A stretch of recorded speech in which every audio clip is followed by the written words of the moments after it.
Hi friends, வணக்கம். Welcome to our channel. இன்னைக்கு இந்த வீடியோவில் ரொம்பவே ஹெல்தியான, ரொம்ப சிம்பிளான, மினிமல் இன்க்ரீடியன்ட்ஸ் யூஸ் பண்ணி டக்குன்னு செய்யக்கூடிய ஒன் பாட் ரெசிபி தான் பார்க்க போகிறோம். இது ரொம்ப ஹெல்தியானது.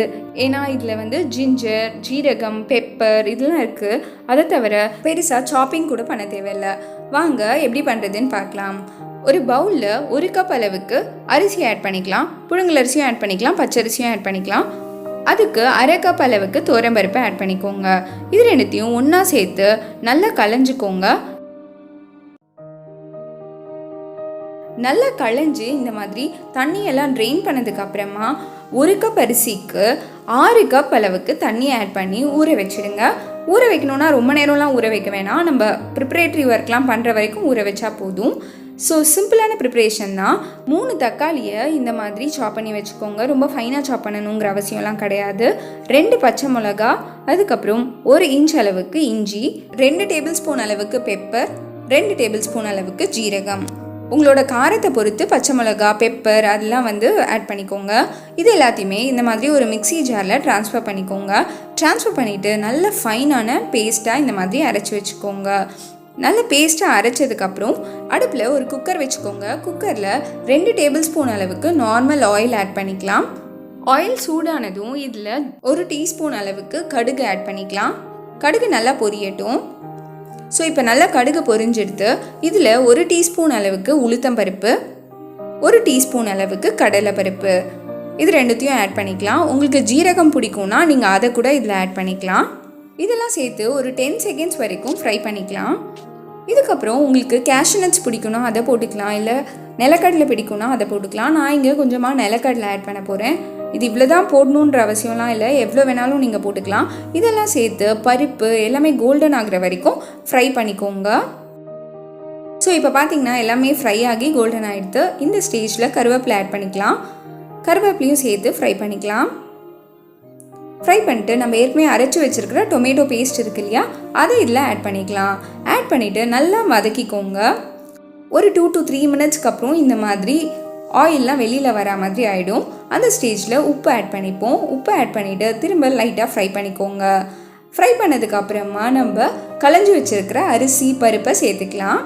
சேர்த்துக்கிட்டு நல்லா திரும்ப வதக்கிக்கலாம். இதுவும் ஜஸ்ட் 1 மினிட் வதக்கினா போதும். ரொம்ப நேரம்லாம் வதக்கணும்னு அவசியம் கிடையாது.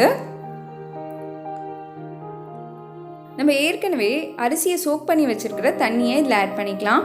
1:6 ஆட் பண்ணோன்னா நல்லா குழசலாக வரும். நம்மளுக்கு பிசிபெலாபாத் அந்த மாதிரி உங்களுக்கு கிடைக்கும். இதுவே உங்களுக்கு கொஞ்சம் உதிரியாக வேணும்னா அதுக்கு தகுந்த மாதிரி தண்ணியை குறைச்சிக்கலாம். கடைசியாக ஒரே 1 டீஸ்பூன் அளவுக்கு கீ ஆட் பண்ணிக்கலாம். கீ ஆட் பண்ணிவிட்டு குக்கரை கவர் பண்ணி 5 விசில்ஸுக்கு மீடியம் ஃப்ளேமில் இதை குக் பண்ணிக்கலாம். ஸோ இப்போ 5 விசில் முடிஞ்சு ஸ்டீம் எல்லாம் ரிலீஸ் ஆகி ரெடியாக இருக்குது. இப்போ குக்கரை ஓப்பன் பண்ணிக்கலாம். ஓப்பன் பண்ணோன்னா நம்மளோட யம்மியான ரொம்ப ஃப்ளேவர்ஃபுல்லான டேஸ்டியான ரைஸ் ரெடி ஆகிடுது. 1 பாட் ரைஸ் இது. வீட்டில் வெஜிடபிள்ஸ் இல்லைனாலோ இல்லாட்டினா எனக்கான ரொம்ப லேசி டேவாக இருந்ததுன்னா அன்றைக்கி ஈஸியாக செய்யக்கூடிய இந்த ரைஸ் ரெசிபி ட்ரை பண்ணி பார்க்கலாம். ரொம்ப எம்மியாக இருக்கும். நம்ம இப்படியே சர்வ் பண்ணுறதை விட கடைசியில் கொஞ்சமாக கொத்தமல்லி ஆட் பண்ணிக்கிட்டு ஒரு சிம்பிளான டெம்பரிங்கோடு சர்வ் பண்ணோன்னா ரொம்ப எம்மியாக இருக்கும். ஸோ அதுக்கு ஒரு இழுப்பக்கரண்டியோ இல்லாட்டினா ஒரு சின்ன இழுப்பச்சட்டியோ வச்சுக்கோங்க. அதில் ஒரே 1 டேபிள் ஸ்பூன் அளவுக்கு கீ ஆட் பண்ணிக்கலாம். கீயோடு சேர்த்து நல்லெண்ணெய் பிடிக்கும்னா அது கூட ஆட் பண்ணிக்கலாம். அதில் 1 டீஸ்பூன் அளவுக்கு காஷ்மீரி ரெட் சில்லி பவுடர், இதில் ரொம்ப காரம் இருக்காது, கலருக்காக நம்ம ஆட் பண்ணிக்கிறோம். ஆட் பண்ணிவிட்டு இந்த மாதிரி நல்லா ஃப்ரை பண்ணிக்கோங்க. அது லைட்டாக நுரைச்சி வரும் பாருங்கள். இதை லோ ஃப்ளேம்லேயே வச்சு பண்ணிக்கோங்க, இல்லாட்டினா கருகிடும், நல்லா இருக்காது. இப்போ பாருங்கள் லைட்டாக நுரைச்சி வர ஆரம்பிச்சிடுது. இந்த ஸ்டேஜில் ஆஃப் பண்ணிவிட்டு நம்ம எடுத்து வச்சுருக்கிற ரைஸில் இதை ஆட் பண்ணிக்கலாம். சர்வ் பண்ணுறதுக்கு முன்னாடி இந்த மாதிரி ஆட் பண்ணிக்கோங்க. அப்போ பார்க்குறதுக்கு ரொம்ப டெம்டிங்காக ரொம்ப நல்லாவும் இருக்கும், எம்மியாகவும் இருக்கும் ஃப்ளேவர். காஷ்மீரி ரெட் சில்லிங்கிறதுனால ரொம்ப காரமாகவும் இருக்காது. இது ரொம்ப ஈஸியாக சிம்பிளாக ஜஸ்ட் 10 மினிட்ஸில் ஹோல் ப்ராசஸுமே செஞ்சு முடிச்சிடலாம். இதை சிம்பிளாக ஒரு ரைத்தாவோடையோ சிப்ஸோடையோ இல்லாட்டினா அப்பளத்தோடையோ சர்வ் பண்ணால் ரொம்ப எம்மியாக ஃப்ளேவர்ஃபுல்லாக இருக்கும். கண்டிப்பாக இதை ட்ரை பண்ணி பார்த்துட்டு உங்கள் கமெண்ட்ஸை கமெண்ட் செக்ஷனில் ரிலீவ் பண்ணுங்கள். இந்த வீடியோ பிடிச்சிருந்ததுன்னா நம்ம சேனலுக்கு சப்ஸ்கிரைப் பண்ண மறந்துடாதீங்க. தேங்க்யூ ஸோ மச் ஃபார் வாட்சிங். பாய்.